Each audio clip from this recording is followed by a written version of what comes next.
Vou jogar uma pergunta aqui, pinga-fogo pra vocês. E a diplomacia brasileira, como deve agir nesse caso? A diplomacia brasileira, na minha opinião, ela tem que condenar o ataque à Ucrânia, porém manter uma neutralidade no conflito, já que está longe, né, da gente. Então manter uma neutralidade e condenar o ataque. Apenas condenar, né? Fazer uma nota de repúdio, né? Mas se manter neutro no conflito, porque, como o Renato diz, né, não tem mocinho nem bandido nessa história toda, né, desses grandes grupos. E o Brasil precisa aproveitar a melhor forma, de melhor forma possível esse mundo multipolar, como a Índia está aproveitando, como a China está aproveitando, da gente poder fazer negócios com quem compre em condições melhores da gente e que venda também em melhores condições para a gente. Então o Brasil precisa negociar com todos os países do mundo, né? E não tomar lados automaticamente, nem se engajar automaticamente, porque infelizmente nosso governo ele tomou um lado muito automaticamente de Estados Unidos, e quando mudou o presidente se sentiu ameaçado e se viu coagido a ter que rapidamente ter outros aliados, né? Então, assim, na questão da ameaça da Amazônia, foi a Rússia que meio que intercedeu pelo Brasil ali, falou alguma coisa, né? A China também. Então é muito perigoso a gente estar alinhado automaticamente com um lado que num momento de calmaria, como foi esse momento que teve aí há 1 ano e meio atrás, 2 anos atrás, pré-pandemia, a gente começou a se ver ameaçado, né? Amazônia e tudo mais, por potências como França e Estados Unidos, né? A gente tem que ter uma noção de proporção. O maior parceiro comercial do Brasil é a ditadura mais assassina da história. Eles mataram 5 vezes mais do que Stalin. A China fez limpeza étnica na Mongólia interior. A China fez limpeza étnica no Tibete. E agora a China está fazendo limpeza étnica num lugar chamado Xinjiang. A maioria 90% dos transplantes de órgão no mundo são feitos nesse lugar, com escravos, com doadores involuntários de órgãos. Uma das evidências disso é o preço do cabelo. Há 10 anos atrás, cabelo valia dinheiro, você vendia cabelo. Vocês viram recentemente alguém pagando por cabelo? O cabelo caiu 20 vezes de valor por causa dos 5 milhões de escravos em Xinjiang. Quem financia esse tipo de ditadura, quem reconhece esse tipo de organismo criminoso, vagabundo, e não apenas faz comércio, só que é o principal parceiro comercial do Brasil. O governador da Bahia tem contato direto, os governadores aí ligam muito mais, tem muito mais contato com o embaixador chinês, manda muito mais no Brasil do que, como é o Bonobo lá, o Brocha, como é que eles chamam lá, o vice, como é que chamam? Como é que eles se denominam o cara lá quando quer desmoralizar, diz que ele não manda nada pra rainha da Inglaterra? É isso. É complicado. O Brasil não tem condição moral de querer fazer embargo, apoiar, mandar nada na Rússia, enquanto tem como maior parceiro comercial a ditadura mais assassina da história da humanidade. Nenhuma ditadura na história da humanidade matou mais do que Pequim. Hoje não tem nenhum governo ocupando mais terras ilegalmente, matando mais gente. O que os caras fizeram na Alemanha, não tipo assim, em termos numéricos, é uma piada em relação ao que está sendo feito na China hoje de escravo, de retirada de órgão. O Brasil tem como principal parceiro comercial a ditadura mais assassina, mais criminosa da história da humanidade. Que autoridade moral tem esse governo de dizer, você invadiu a Ucrânia, que está a 300 quilômetros, que é um negócio que, tipo, se ele não atacar, o inimigo dele vai ter tropas ali daqui a 2 ou 3 anos. Tipo assim, é complicado. Eu acho que o Brasil não tem autoridade moral de condenar ninguém enquanto financiar a ditadura assassina e comunista da China. Mas Renato, vem cá. Essa questão, esses acordos... Deixa ele falar. Não. Diga, quer falar alguma coisa? Não, pode falar. Não, então tira uma dúvida assim, porque existe o comércio entre Brasil e China, e isso é bem favorável na nossa balança, gera muito emprego por conta favorável? disso. Todas as empresas brasileiras que colocaram, eles fabricam um avião igual da Embraer. A Embraer resolveu montar avião lá, hoje eles faziam igual e não pagam nada. Todas as empresas que foram a fazer qualquer atividade lá foram totalmente copiadas e roubadas. O chinês, o comunista, nunca cumpriu nenhum acordo. Um comunista é um mentiroso pela sua própria natureza. O diabo é o pai da mentira. O diabo é o pai da mentira. Quando perguntaram a Jesus quem é você, o que ele falou? Eu sou o caminho, a verdade e a vida. Você só vai ao Pai através de mim. E quando você tenta explicar algo a alguém e ele não quer aceitar, é por quê? Porque ele está cheio de mentira dentro dele. Ele falou, você pertence a seu pai, o diabo. E é por isso que você não entende o que eu estou dizendo. certo? Nenhum país nunca teve uma vantagem real em negociar com a China. Qual é a vantagem real dos Estados Unidos negociar com a China? Ele conseguiu se desindustrializar, encher o país dele de fentanil. Os Estados Unidos, a China produz hoje em dia a maior parte da droga. Pela primeira vez na história dos Estados Unidos, em 300 anos, a população está vivendo. Quem nasce hoje vai viver menos do que seu pai, por causa da quantidade de droga. Os homens na nossa idade, tudo, a maioria viciado, dependente de remédio, que inclusive são colocados lá por chineses. Você não tem nenhuma vantagem em fazer negócio com vagabundo. Você é uma média de quem você anda. Se você andar com puta, você vai achar ser puta normal. Se você andar com vagabundo drogado, você vai achar ser vagabundo normal.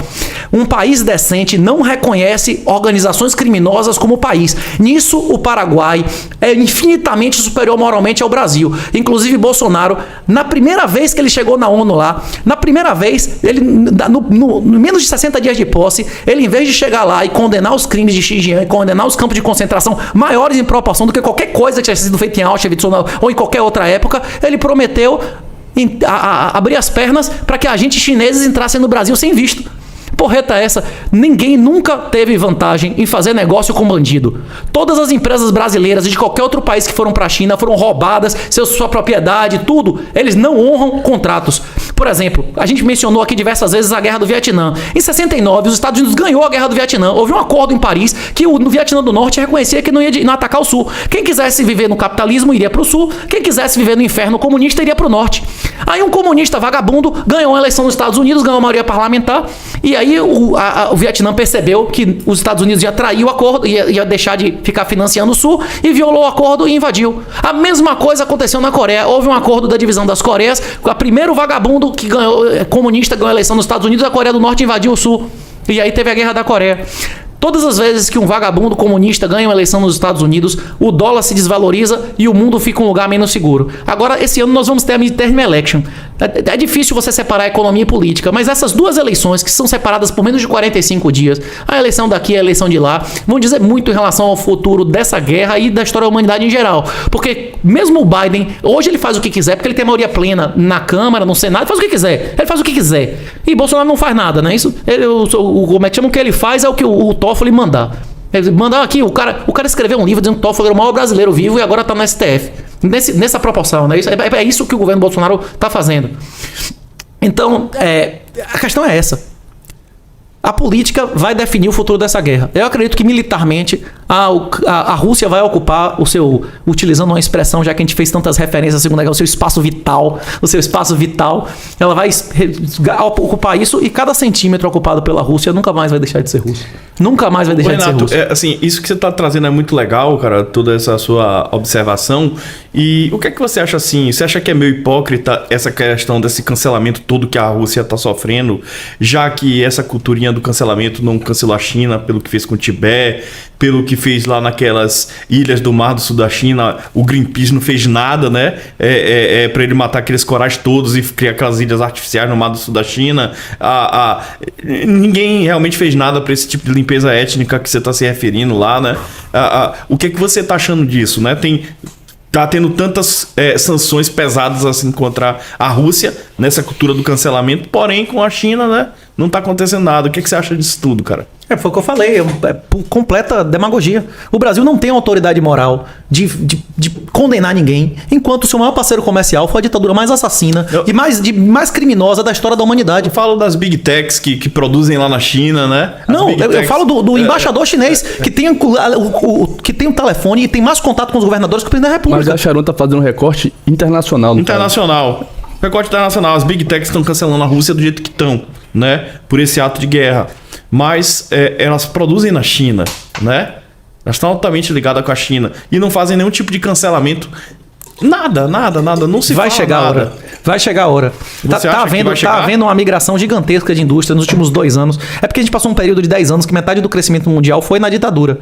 A maior parte do crescimento mundial foi na China. Inclusive, eles vão ter um renascimento agora. Se essa guerra se prolongar e a gente pagar o dobro da gasolina para eles pagarem a metade, eles com certeza vão crescer muito mais do que a gente, não é isso? Os países que condenarem a Rússia e que fizerem qualquer tipo de embargo vão ser aqueles que vão se estagnar, e aqueles que continuarem comprando a qualquer preço vão ser aqueles que vão continuar crescendo. Isso que você tá falando é bem legal, Renato, porque assim, eu acho que isso já acontece. Eu acho que a China já compra já petróleo pela metade do preço, porque quando os Estados Unidos fizeram um embargo todo com a Venezuela, ela só pode vender para a China. E obviamente ela vende com desconto. Então os Estados Unidos acaba financiando o crescimento chinês, dando grandes descontos no barril de petróleo que a Venezuela tem que vender para a China. Você não acha não que isso é pertinente? Com certeza. Inclusive o Biden deu de presente à China o Afeganistão, para ele poder, inclusive, receber diretamente o petróleo do Irã. A maior base militar americana no exterior era a Bagram. Bagram custou bilhões de dólares para ser feita. A desativação de Bagram custou 300 milhões de dólares e está na mão do chinês. Pessoal, já que tá falando aí disso aqui, tem uma mensagem aqui do Juvenal e da Luísa Caroline. Eles estão falando de Taiwan. Você acha que Taiwan é a próxima a sofrer algum tipo assim de intervenção militar? E aí eu já vou também fazer botar meu pitaco aqui. Eu também vi alguns especialistas ou estudiosos, sei lá o que, as duas coisas, ou nada, né? Que às vezes o povo diz que é tudo e no fundo é só dando pitaco como eu. Mas falando da questão assim que para a China, falando por que a China não entraria nessa dividida, numa briga dessa, porque para ela o mercado tá sendo tão mais interessante que em momento de briga, guerra, é muito pior para ela se envolver, porque ela vai perder mais dinheiro do que o que ela já ganha mesmo, né? Afinal de contas, tipo, você vê, para a Europa, a China já é o maior mercado. A China vende mais para a Europa do que o próprio Estados Unidos, então ela superou os Estados Unidos disso para ela. Então, para ela, uma guerra, entrar num conflito assim, não é interessante. Mas aí vem a pergunta aqui do Juvenal e da Luísa sobre Taiwan. Você acha que Taiwan é a próxima? Olha, eu acho, Juvenal, que o estilo chinês não é esse, né? Eles são muito focados ali naquela doutrina deles ali, a arte da guerra, vencer sem lutar, né? A maior vitória é quando você vence sem lutar. Então eu acho que o chinês ele tem uma cultura assim mais de comércio, não tão uma cultura bélica como o europeu, o russo, o americano.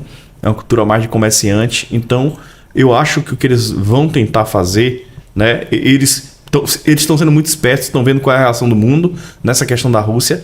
Estão vendo o custo que a Rússia está tendo, né, com essa guerra de desgaste que o Ocidente vai bancar. Taiwan é mais estratégica para o mundo pela questão dos semicondutores, da indústria de semicondutores. Inventaram uma conversa besta de escudo de silício, isso não existe, né? Escudo de silício, não existe escudo de silício nenhum, né? Mas, de fato, a indústria importante para o mundo é essa indústria de semicondutores de Taiwan. Porém, como eu lhe disse, a doutrina chinesa é a questão de vencer sem lutar. Então, eu acho que eles vão pressionar tanto Taiwan, tanto, que Taiwan vai acabar se entregando e se rendendo para eles. Eu acho que a China, ela prefere que tenha democracias no mundo, porque é barato comprar uma democracia, é barato você corromper. Então, lá em Taiwan, vai ser barato eles corromperem e trazer Taiwan para a China. Vai ser barato eles mudarem a opinião pública. Eles vão pressionar de toda forma, dizendo coisas do tipo assim... E com razão, tipo assim, olha só, os Estados Unidos não é um aliado importante, olha só o que eles fizeram com os curdos no norte da Síria, deixaram para os turcos matarem, olha só o que eles fizeram com os seus aliados do Afeganistão, abandonaram a própria sorte, né? Então eles vão começar a usar desse tipo de retórica, desse tipo de propaganda, e eu acho que aí, do jeito que a coisa vai, eles vão pressionar tanto, que Taiwan vai se render, eles não vão precisar lutar. É bem o estilo chinês, né? Não precisar lutar, fazer pressão até Taiwan ceder. Pelo menos é isso que eu acredito. No último podcast que eu assisti, eu vi uma opinião sua, inclusive, muito pertinente em relação à posição que a China pode vir a ocupar diplomaticamente nesse momento. Então, assim, digamos que a China não toque um dedo em Taiwan, por agora. Não avance militarmente. Mas interceda em nome da Rússia com o Ocidente. Aquela coisa de botar pano quente, né? Ir na ONU, fazer reuniões diplomáticas, esse tipo de coisa. Além dela ganhar financeiramente com essa parceria, lembrando que nós já falamos aqui no início do podcast, que existe uma aproximação ideológica muito, muito forte entre Rússia e China. Na tese do professor Olavo, eles são um dos 3 blocos de poder globalistas do mundo. Não só pela origem, pela história recente de totalitarismo, forma de governo, posição geográfica, eles fazem fronteira um com o outro. né? Isso é outra coisa. Então, assim, quando você disse no podcast anterior que, na sua opinião, a China poderia vir a ocupar essa posição de destaque em nome da Rússia, eu concordo, acho muito boa essa opinião. Inclusive, eu discordo de alguns analistas políticos, né, que recentemente, Renato, falaram que meio que com um certo fatalismo para o Putin, né? Tipo, ou o Putin vai ser assassinado, ou ele vai ser deposto e vai ser exilado, ou ele pede para sair voluntariamente. Então, assim, como se um dos maiores gênios políticos da atualidade fosse cair de forma tão fácil, né? Porque, veja, ele não está tendo resistência militar direta. Isso é importante ser dito. Inclusive, lá no escritório a gente conversa, né? Eu até coloquei isso, falei assim, pessoal, eu ouço a palavra guerra, mas não bate bem no meu ouvido. Será que não é uma mera invasão? É a mesma coisa, a gente fala, trazendo questão de combate, luta, arte marcial. Uma coisa é você ter um combate, 2 lutadores na mesma faixa de peso, se enfrentando com regras iguais. Outra coisa é você ter um espancamento, um linchamento. Nós usamos palavras diferentes para distinguir essas duas realidades. Da mesma forma quando você pega, provavelmente, a segunda maior potência militar e atômica do planeta, invadindo um território, e como o Renato colocou aqui, conquistando o espaço aéreo em questão de minutos. Existe de fato uma guerra?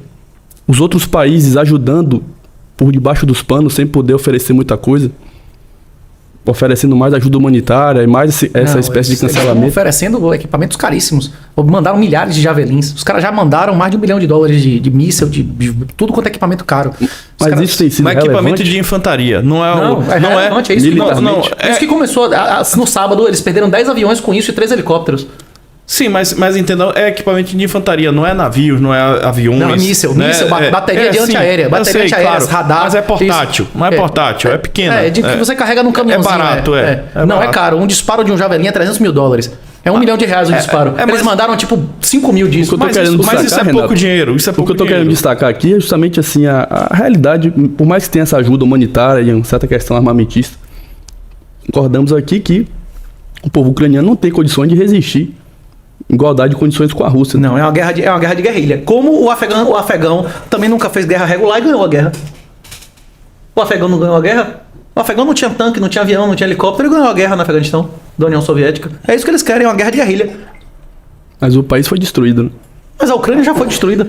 Mas 80% da infraestrutura do país já foi pro pau, não tem mais telefone, não tem mais... Aí você diz, é uma guerra. Que tipo de guerra que o cara toma conta de 70% da infraestrutura de eletricidade e continua transmitindo eletricidade, tá tendo energia. A Zaporizhzhia lá, que é a maior usina nuclear da Europa, tá continuando transmitindo energia, inclusive pro território que é controlado pelo ucraniano. Eles não desligaram a energia, não. O russo não desligou a energia do ucraniano, ele podia fazer isso. Por que ele não fez? Ele podia ter derrubado o grid e as torres de transmissão de energia. Continua tendo energia nas cidades. É isso, é uma operação. A Rússia tem uma doutrina militar de destruição. Toda vez que ele chega lá é descer o cacete, o sarrafo. Não é uma guerra humanitária, né? Eles estão tentando fazer um tipo de guerra que eles nunca fizeram antes. Não tá, você tem cenas aí de um bêbado fazendo uma coluna de tanque parar meia hora. Os caras, se fosse um chinês, ia atropelar o cara. Se fosse um chinês, na frente de um chinês, o cara ia esmagar o cara. É isso, o russo não tá com sangue no olho de chegar lá e fazer acontecer. Isso reforçaria exatamente na cabeça desses caras. Mais uma invasão. Na cabeça dos oficiais, dos soldados, da galera lá, eu acredito que eles não estão em guerra. É uma operação de nazificação. Eu acho que a maioria dos soldados que estão servindo lá, eles acham que estão em território amigo. Como se a gente fosse ocupar o Paraguai, porque o governo paraguaio fosse derrubado e os brasileiros lá do Paraguai... As expressões dessa natureza, né? Como se a Ucrânia fosse meio que uma extensão ainda da Rússia, isso, né? Exatamente. Ele trata dessa forma. Não, mas inclusive, esses países eles são tão íntimos que Stalin não era russo. Stalin não era russo. Vários líderes soviéticos eram teve líder soviético ucraniano, inclusive, o que deu deu de presente para a Ucrânia a região lá da península. Inclusive, a primeira guerra da Crimeia, que o Churchill foi veterano, destruiu financeiramente a Rússia e forçou a Rússia a vender a Alasca. Tipo assim, já teve uma guerra nesse lugar que já destruiu eles financeiramente e forçaram eles a perder um ativo desse, né? Tipo assim, como a história não se repete, mas rima, né? É, exatamente. O russo ele tem esse medo porque ele já foi invadido várias vezes, né? Pelos turcos, pelos europeus, Mongol, vários eles povos. foram os caras que apanharam mais do Mongol. A maior cidade Chinês do mundo, também. a maior cidade do mundo na época do século XII era Bagdá. Bagdá tinha 3 milhões de habitantes, era a cidade do tamanho de Salvador, 2 milhões e pouco. O Mongol matou 2,5 milhões de pessoas lá em 15 dias. Eles exterminaram a população, deixaram 3 pessoas vivas, mas eles zeraram a maior cidade do mundo, ficou 100 anos sem ninguém morar lá. Ninguém sofreu mais na mão do Mongol do que o russo. Então o russo sempre achou que tinha que ocupar toda a estepe, ou isso ia voltar a acontecer, né? Sim. O Gengis Khan, o senhor fala na história? O Gengis Khan, o Kublai, até a sequência dos 5, né? Descendência dele. Até o... É isso, a descendência.